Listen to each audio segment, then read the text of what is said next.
Olá, bom dia, boa tarde, boa noite, boa madrugada para você que está assistindo o programa Sentença. Iniciamos agora o Sentença dessa semana e vamos aqui entrevistar o Dr. Renato Serrati e a doutora Vanessa Esber. São pessoas, advogadas, especialistas em licitações e contratos públicos. A gente vai ter um bate-papo bem informal com perguntas que você quer fazer para todos os especialistas desse assunto. A gente volta já já.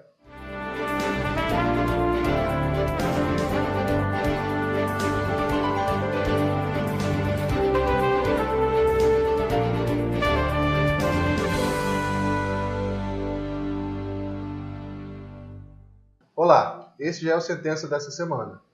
Lembrando que o Sentença é um programa temático e a gente aborda a perspectiva do entrevistado. Logicamente, existem teses e existem antíteses, né? E fica o espaço aberto para quem achar que a tese do colega entrevistado tem algum problema ou você tem uma tese contrária à tese apresentada, fica o espaço aberto, o painel político quer ouvir você. O programa Sentença vai disponibilizar esse espaço para a gente fomentar o debate jurídico, né, doutor Renato? E tentar trazer para a população, principalmente para o meio jurídico, que agrega advogados, policiais, membros do MP, membros dos tribunais de contas e dos tribunais regionais, e tentar levar esse debate para a população, que é o que mais interessa. A informação tem que chegar para você. Muito bem. Doutora Vanessa, doutor Renato, boa noite. Boa noite. Tudo bem com vocês? Tudo bem. Muito obrigado por estarem aqui.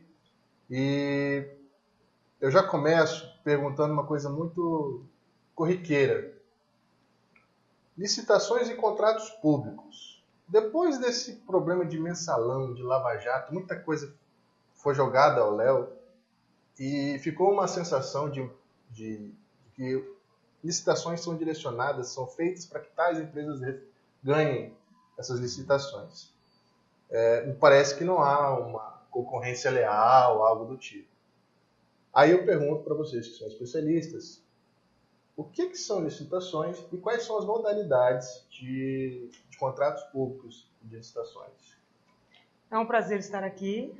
Obrigado. De um programa que tem uma função social também, que atinge do cidadão comum que não sabe o que é licitação, como de colegas advogados, de servidores, de gestores. Então é um prazer enorme estar aqui para que possa contribuir de alguma forma. O prazer é todo nosso, doutora. Então, depois do mensalão e de tudo que foi decorrido da Operação Lava Jato, há uma ligação direta de que todas as licitações são fraudulentas, virou sinônimo de fraude. E, a sensação pública. Na verdade, não é isso que acontece de uma forma geral, né? Todas as compras públicas, prestação de serviços, devem ser precedidas de licitação. Isso é uma ordem constitucional.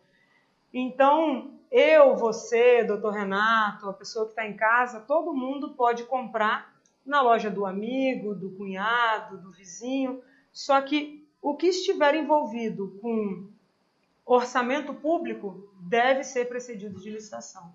Então, existe a Lei 8666, a Lei de Licitações e Contratos, tem a Lei do Pregão, a 10.520 de 2002, que veio para dar um pouco mais de celeridade nas contratações. O RDC, que é o Regime Diferenciado de Contratação, que surgiu ali na época das Olimpíadas, da Copa do Mundo, onde não era possível cumprir obras de grande complexidade no espaço de tempo tão longo que são as modalidades de licitação regidas pela 8666, convite, tomada de preço, concorrência, concurso, leilão. Os prazos são muito elásticos, a burocracia é muito grande. Então, a lei do pregão veio para dar celeridade invertendo as fases, você não precisa analisar a documentação de todos os participantes do pregão. Primeiro você alcança a menor proposta e aí você se verifica a documentação daquela empresa de menor proposta. O RDC também veio trazendo muitas coisas boas, só que ela alcança objetos específicos. Eu não posso, qualquer objeto eu quero usar o RDC hoje. Então, a licitação é um procedimento formal que a Constituição obriga para você fazer qualquer tipo de contratação. Aquisição de produtos, contratação de serviço e obras de engenharia.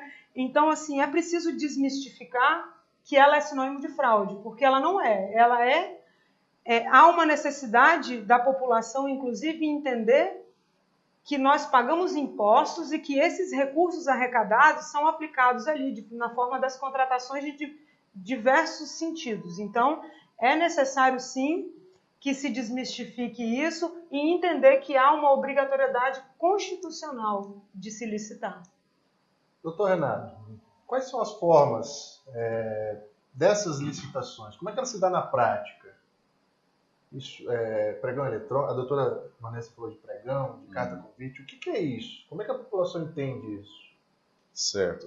Depende. E só finalizando, se o pregão eletrônico realmente, na perspectiva de vocês, sim, se realmente ele vale a pena e atinge o objetivo do pregão eletrônico, que seria celeridade, sim, e transparência, sim, nos valores. Atinge, doutor?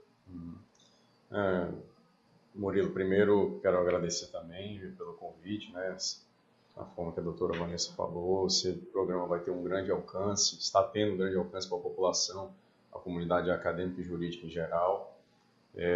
O tema é importante, é necessário esclarecer alguns pontos, que são o que foi a Lava Jato, o que são licitações públicas, o político que você está votando, de que forma que você pode exigir que ele implemente as políticas públicas, que ele, de fato, gaste bem o dinheiro dos impostos, que é o dinheiro público, né? Respondendo a sua pergunta, as modalidades de licitação elas acontecem conforme o interesse daquilo que está buscando. Se está buscando contratar uma mão de obra especializada, um vigilante, uma mão de obra de licitação, você tem que usar o pregão. É para bens e serviços comuns, né? O pregão hoje em dia é o mais utilizado, né? As outras modalidades, a concorrência, a tomada de preços do convite, elas não estão sendo mais tão usadas, né? O pregão, com o advento da lei do pregão e o decreto que regulamentou o pregão eletrônico, quase tudo está sendo licitado por pregão e pregão eletrônico, né? O pregão eletrônico, a intenção dele, a finalidade social dele, que toda legislação ela tem que ter um fim social, claro, ela veio para ampliar a competitividade, a publicidade ser muito maior. Por exemplo, você faz um pregão presencial aqui em Porto Velho, né? Pode ser que empresas não queiram vir em razão da distância, empresas do Sudeste, empresas do Sul, empresas até de outros lugares. Você faz um pregão eletrônico para fazer uma aquisição de um produto. Claro que muitas empresas vão ver aquilo lá, aquela publicidade, vão ter mais interesse, porque elas só vão ter a intenção de vir entregar o produto, só vão mandar o produto. Às vezes ele não vem nem assinar um contrato, eles mandam um contrato, o contrato volta, assina, entrega o produto, mandam a nota, recebe, pronto. É muito mais fácil, é uma forma mais dinâmica, em que pese eu também tenho as minhas preocupações pessoais. Só complementando quanto às modalidades de licitação, comumente para obras e serviços de engenharia se utiliza a concorrência, a tomada de preços, algum tipo de obra, o RDC, que tem sido aplicado muito para os órgãos federais, certo. Mas serviços comuns, aquisições e serviços comuns, é utilizado o pregão. A lei do pregão, que é a 10.520, que foi criada em 2002, ela diz que é obrigado o pregão para serviços comuns e obras e serviços, porém utiliza-se preferencialmente o pregão eletrônico, mas particularmente entendemos que diversos objetos são encontrados no mercado local, não há a necessidade de você buscar o alcance de grandes empresas. Às vezes eu estou concorrendo com o meu fornecedor, eu vou comprar papel, eu tenho o papel aqui à pronta entrega, não é um objeto difícil de encontrar, e quando você lança um pregão eletrônico, você deixa de fomentar o mercado local, o preço não é tão diferente assim, e você acaba disputando com o fornecedor, com o fabricante do papel, por exemplo. Com essa deixa, doutor, eu faço uma segunda pergunta. Imaginando a nossa realidade, do que eu tenho visto em jornais, impressos e tudo mais. Pregão eletrônico, o doutor Renato disse que pode ser feito de qualquer local, inclusive do mundo, né? Porque a internet está aí para isso. Sim. Eu posso abrir uma empresa de pasta e participar de qualquer pregão eletrônico, isso é leal? Aí é um questionamento da minha perspectiva. Isso é leal com quem produz aqui na região? É que esse dinheiro acaba saindo. Se for vencedor, sagrar e tiver o contrato tudinho, esse dinheiro vai sair daqui e vai para outra região. Com certeza. Eu posso abrir uma empresa de pasta? É assim, diversas licitações contam com a participação dessas empresas de pasta, porque não há como impedir a abertura dessas empresas, né? Qualquer cidadão que tem interesse em se tornar empresário, ele vai na junta comercial, vai na Receita Federal, abre a empresa, só que há uma grande diferença entre você abrir e participar de uma licitação e você conseguir ser habilitado na licitação. Porque a lei de licitação e todas as legislações correlatas, elas dispõem quais são os documentos necessários para você ser habilitado. Correto. Então, essa empresa de pasta, por exemplo, ela quer participar de uma licitação de fornecimento de material de expediente, papel, caneta, só que na hora de aferir a habilitação jurídica, se verifica que no objeto do contrato social ele não contempla aquela atividade. Então, há uma necessidade para se barrar essa participação, a habilitação das empresas de pasta, de um conhecimento aprofundado dos condutores do certame, pregoeiros, presidentes de comissão, de licitação, as empresas concorrentes interpondo recurso administrativo, fazendo denúncias que sejam no Tribunal de Contas, no Ministério Público, porque essas empresas precisam demonstrar na fase de habilitação que possui regularidade fiscal e trabalhista, que possui qualificação técnica, como, por exemplo, a apresentação de atestado de capacidade técnica que prova que ela já executou em tempo pretérito um serviço similar ou semelhante. Então, há uma exigência de qualificação econômico-financeira. Então, uma empresa de pasta que não tem qualquer condição financeira, ela não vai ter ali um patrimônio líquido para provar de 10% do valor da licitação, não vai alcançar índices de liquidez, índice de liquidez corrente, solvência geral. Então, é necessário que o edital de licitação traga cláusulas condizentes com a legislação, que tenham também o alcance do objeto a ser licitado. Também não adianta eu ser super criterioso numa licitação para entrega imediata, que não vai necessitar de uma grande fiscalização posterior.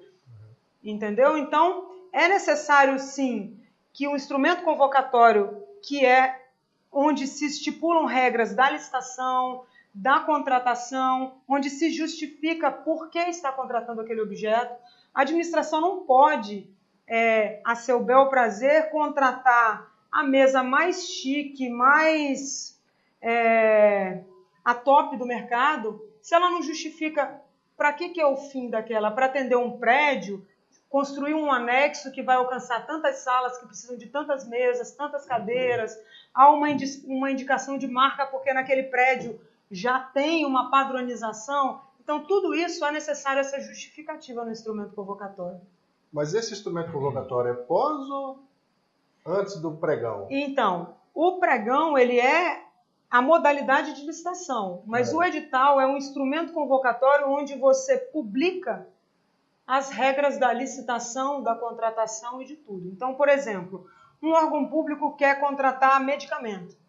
Então, a Secretaria de Saúde, por exemplo, ela vai fazer o termo de referência dizendo por que ela vai comprar, ela vai alcançar quantos, ela teve um consumo anual de tantos... Uma estimativa.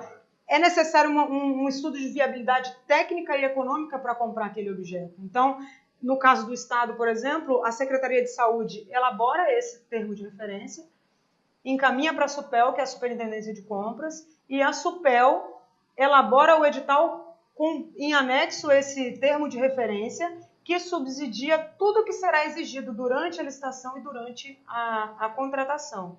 Então, em homenagem ao princípio de vinculação ao instrumento convocatório, não se pode estipular regras naquele edital e na hora de se aferir a documentação, por exemplo, da empresa vencedora, você fugir das regras que estão ali.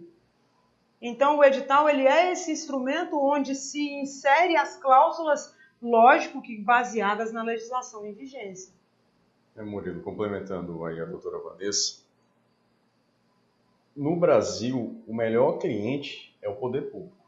Todo mundo quer contratar, todo mundo quer ou fazer um concurso público, para ingressar no serviço público, ou participar de uma licitação, porque a garantia, em tese, do pagamento, ela existe. Porque é um órgão que é municiado por impostos, tudo que a gente recolhe vai para os cofres da União, então não existe comparação, né? O melhor cliente hoje do Brasil é o poder público. Então, as empresas de pastas, elas existem porque o princípio da livre iniciativa está aí. Uma pessoa física quer ser um empresário, vai na ajuda comercial, prepara sua documentação e abre uma empresa.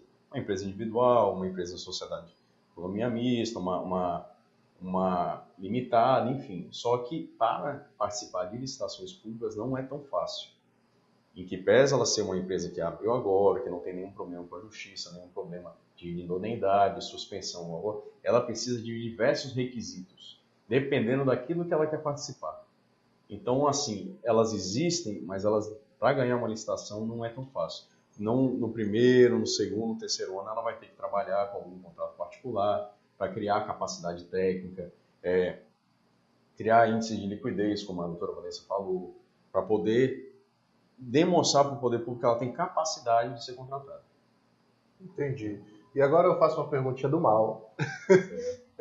E como está a qualidade do órgão que faz as nossas licitações aqui em Rondônia? Qualidade de edital, Pergunta do todo mal. esses processos administrativos. Então, os servidores do Estado, do município, de diversos municípios do interior, eles têm realizado capacitações, só que não suficientes para conduzir alguns certames. Então, assim, enalteço a Superintendência de Licitação, que tem uma equipe muito competente, né? O Márcio Gabriel, o superintendente atual, ele tem um conhecimento aprofundado da lei.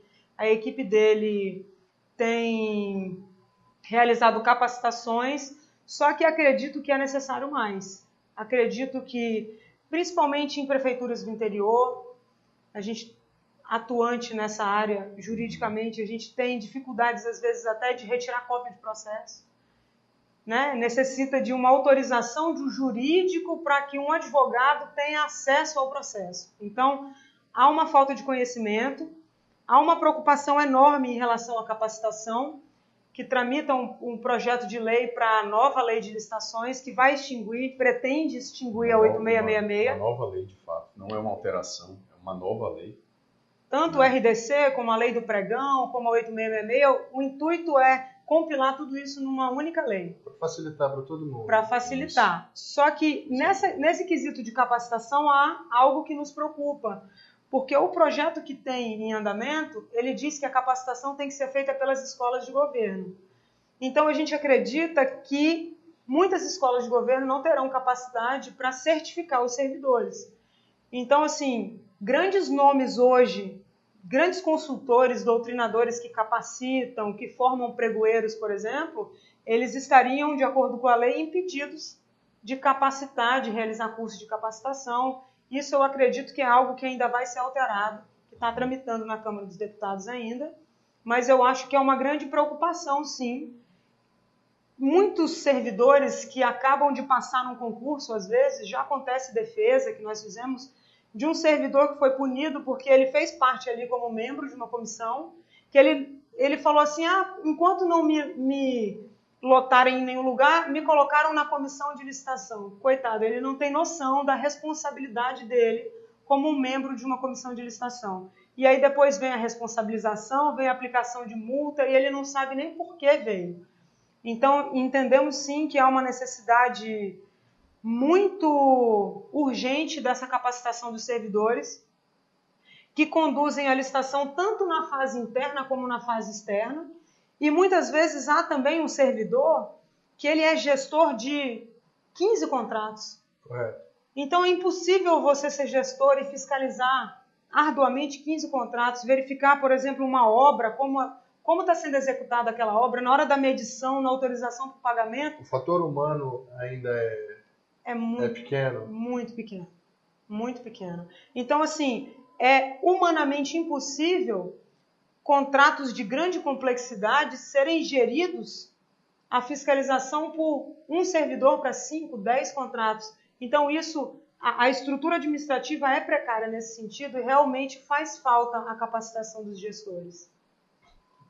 Isso, na verdade, a nossa SUPEL aqui, Superintendência de Licitações e Contratos, de uma forma geral, eu, assim, realmente também sinto falta de alguma coisa, mas de uma forma geral, ela aplica bem, ela licita corretamente. Claro, tem que haver uma distinção aqui.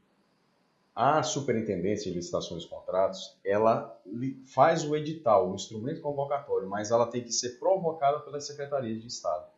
Secretaria de Estado de Saúde, ela quer comprar medicamentos. A SUPEL só pode atuar na hora que ela for provocada. E a atuação também dela é muito específica. Ela também discorda de alguns pontos, a Secretaria, quando a Secretaria não faz o termo de referência corretamente de acordo com a lei, quando a Secretaria deixa de pedir coisas que deveriam estar constando ali no termo de referência. Então, de uma certa forma, a licitação, eu acredito que ela vai indo bem. O que não vai indo bem são os órgãos, a forma de pedir, a forma de especificar, de justificar. O secretário de Estado que faz a sua justificativa. Por que ele está precisando daquele serviço? A SUPEL, ela apenas licita. Ela apenas lança um instrumento convocatório e espera os licitantes para poder licitar. E essa licitação efetivada pela SUPEL, todos os órgãos têm que solicitar dela? E eu pergunto com relação às prefeituras do interior. Elas são vinculadas à SUPEL ou elas também podem ter os seus setores de licitação? Não, as prefeituras elas têm. Antigamente, muitas secretarias, cada secretaria licitava. E aí, aqui no caso do Estado, depois a SUPEL, ela compilou tudo isso e ela é a superintendência que realiza todas as compras do Estado. Mas as prefeituras, elas licitam por conta própria. Só não licita, por exemplo, muitas vezes o Estado deixa de licitar, mas faz um convênio com o município. E aí o município licita através daquele orçamento que foi disponibilizado. Bom. Gente, esse foi o nosso primeiro bloco, a gente volta já já.